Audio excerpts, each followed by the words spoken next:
బాబోయ్! ఎండొచ్చింది. విపరీతంగా ఎండ పెరిగిపోయింది. అసలు బయటికి అడుగు పెట్టాలంటేనే అవ్వట్లేదు. వేడి చేస్తుంది విపరీతంగా అని మనమందరం రోజు అనుకుంటున్నాం ఈ మధ్య. మరి దానికొక చిట్కా అయితే కావాలి. ఒక సొల్యూషన్ కావాలి గదా! ఎండ అయితే వచ్చింది. మరి ఆ చిట్కాని, ఆ సొల్యూషన్‌ని చెప్పడానికి మన ముందుకి ఆయుర్వేదిక్ డాక్టర్ చెలిమెల శ్రీనివాసరావు గారు ఉన్నారు. సార్‌ని అడిగి మాట్లాడి తెలుసుకుందాం. నమస్తే సార్, ఎలా నమస్కారం ఉన్నారు? అండి. సార్, ఈ ఎండాకాలం వేడి అనేది విపరీతంగా అంటే జస్ట్ పొద్దున 6కి సూర్యుడి ముందు కరెక్ట్. నుంచోవాలనుకుంటున్నాం గానీ ఒళ్ళంతా కాలిపోతుందనే కాలిపోతుంది. రేంజ్‌లో వేడుంటుంది. రైట్. దీనికి తోడు అది వేడి చేయడం ఒంట్లో. రైట్. దానివల్ల వచ్చే సమస్యలు ఎలా ఉంటాయంటారు? మరి తగ్గాలి, సమస్యలు రైట్. రాకుండా ఉండాలి, వేడి తగ్గాలంటే ఎటువంటి చిట్కాలు రైట్. పాటించాలి? జనరల్‌గా ఏంటంటే వేడి అనేది మనం చూస్తే ప్రతి శరీరంలో తత్వాన్ని బట్టి ఉంటుంది. మనం అవును. ఉట్టి సీజన్ కాకుండా మామూలు టైంలో కూడా నాకు వేడి చేసింది అని వింటుంటాం. అవును. మరీ ఎక్కువ వేడి చేస్తే జరం గూడా అంటుంటాం. అవును. అయితే ఇవి బాడీ తత్వాన్ని బట్టి వేడి చేయడం అవి ఉంటాయి.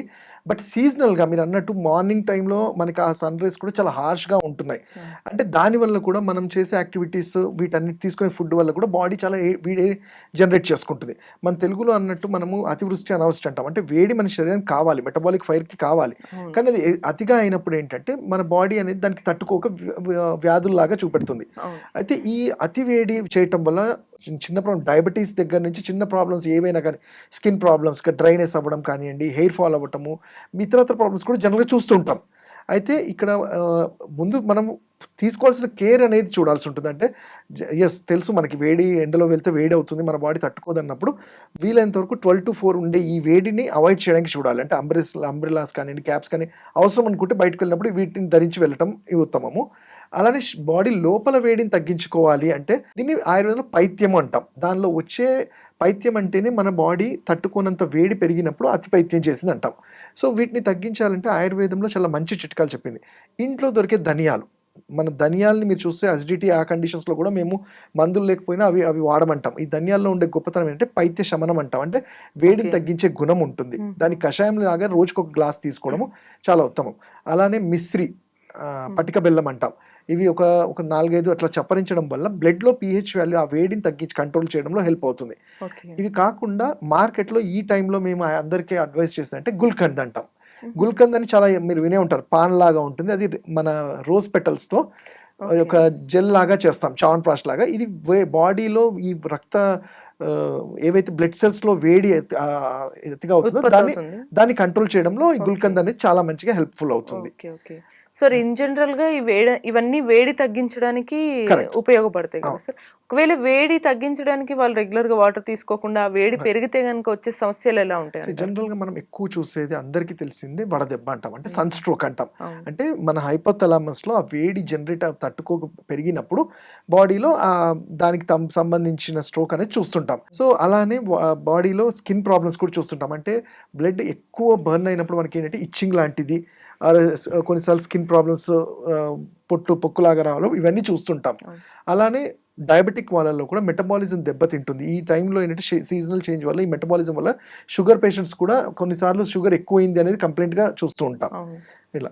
చాలా మటుకు మనం sun stroke, skin problems, eye burn అంటాం. అంటే కళ్ళు అవునవును. మండడాలు, రెడ్‌నెస్ ఆఫ్ ఐ ఉండటం ఇవన్నీ చూస్తూ ఉంటాం. అవును. సో, దానికి తగ్గట్టు అంటే ఇంతకు ముందే చెప్పినట్టు బాడీ హైడ్రేటెడ్‌గా లేనప్పుడు అంటే హ్మ్. ఉట్టి వాటరే కాకుండా మనం మజ్జిగ కానీ, ఫ్రూట్ జ్యూస్ కానీ ఏవైనా గాని సప్లిమెంట్ చేస్తూ ఉండాలి. అంటే ఎంత ఎక్కువ లిక్విడ్ ఎగ్జాక్ట్‌లీ. ఫార్మాట్ అనేది లిక్విడ్‌లో పక్కా మన ఉండాలి బాడీ అంటారు. హైడ్రేట్ చేసుకోగలిగితే హ్మ్. ఎంతో కొంతవరకు ఈ అధిక వేడి నుంచి మనం కొంచెం సేఫ్‌గా ఉండగలుగుతాం. ఓకే. సరే, ఎండాకాలంలో కొన్ని ఫుడ్ అనేవి అవాయిడ్ చేయలేరు. కొందరు మామిడి పళ్ళనేది బాగా రైట్. అతిగా తింటే వేడి చేస్తుంది రైట్. అని అంటారు. మళ్ళీ ఒకవేళ కొన్నిసార్లు నాన్ వెజిటేరియన్స్ అనుకోండి, అవి తింటే కొన్ని కొన్ని నాన్ రైట్. వెజ్ తింటే గూడా వేడి అంటారు. రైట్. సో, అలా నాన్ వెజ్ తిన్నవాళ్ళు కానీ, లేదా మామిడి పండ్లు రైట్. కూడా తి తి మామిడి పళ్ళు గూడా తిన్నవాళ్ళు రైట్. ఎవరైనా సరే, వాళ్ళు తర్వాత కొద్దిగా పాటించాలి ఖచ్చితంగా స్ట్రిక్ట్‌గా రైట్. అని ఎటువంటివి పాటించాలంటారు? మీరన్నట్టు కరెక్టే. అయితే మంచిదే. ఇప్పుడు మీరు మనం చెప్పిన మార్పులు ఇవన్నీ ఏమి తప్పు కాదు. కాకపోతే మనం అనుకుంటే అతిగా ఏది చేయకూడదు. అంటే అవును. సీజన్‌లో ఉంది కదా అనేసి అయితే ఇది ఎలా మేము యాస్ ఎ వైద్యుడిగా ఎలా గుర్తిస్తామంటే నేను ఇప్పుడు ఒకటే చెప్తాను. వాత, పైత్య, కఫాలని మన తత్వాలు మనం తెలుసుకోవాలి. ఇప్పుడు ఒకరికి నేను ఇంతకు ముందు కూడా ఎప్పుడు చెప్పినట్టు ఒకరు స్వీట్స్ తిన్నా వాళ్ళకేం కాదు. కొంతమంది స్వీట్స్ తినేసరికి వాళ్ళకి షుగర్ ఎలివేట్ అవుతుంది. హ్మ్. మరి అవే స్వీట్స్ వాళ్ళు తింటే అయింది, వీళ్ళకి తింటే అవ్వలేదంటే వీళ్ళ బాడీ తత్వం అలా ఉంటది. హ్మ్. కఫతత్వం.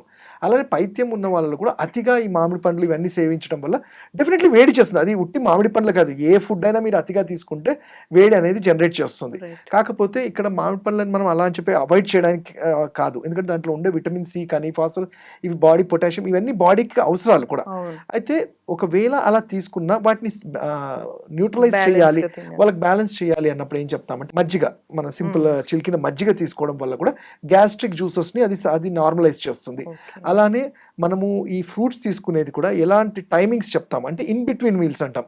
ఐదర్ 11 లేదంటే 4 అంటే కానీ నేను స్టార్ట్ చేయడమే బ్రేక్ఫాస్ట్ ఫ్రూట్స్తో చేస్తాను, లేకపోతే లంచ్ అవ్వగానే తింటానంటే తప్పకుండా హీట్ జనరేట్ అవుతుంది. ఎందుకంటే ఆ న్యూట్రియంట్స్, ఫ్రూట్స్లో ఉండే న్యూట్రియంట్స్ అన్నీ కూడా హీట్గా కన్వర్ట్ అవుతాయి, అవి ఏమి న్యూట్రియంట్స్గా ఉండవు. ఓకే. సో ఇలా మనము కన్వర్ట్ అంటే ఆ టైమింగ్ని కూడా మెయింటైన్ చేసుకుంటే హ్యాపీగా ఏ ఫ్రూట్స్ అయినా తీసుకోవచ్చు. సూపర్. సో చూసారు కదా, సార్ చెప్పిన చిట్కాలు పాటిస్తూ ఈ ఎండాకాలంలో చాలా జాగ్రత్తగా మీరు ఉండొచ్చు, హ్యాపీగా నచ్చింది తినొచ్చు. కాకపోతే చిట్కాలు మాత్రం పాటించడం తప్పనిసరి. ఇలానే మరిన్ని చిట్కాలు తెలుసుకోవాలనుకుంటే కీప్ వాచింగ్ ఐ డ్రీమ్.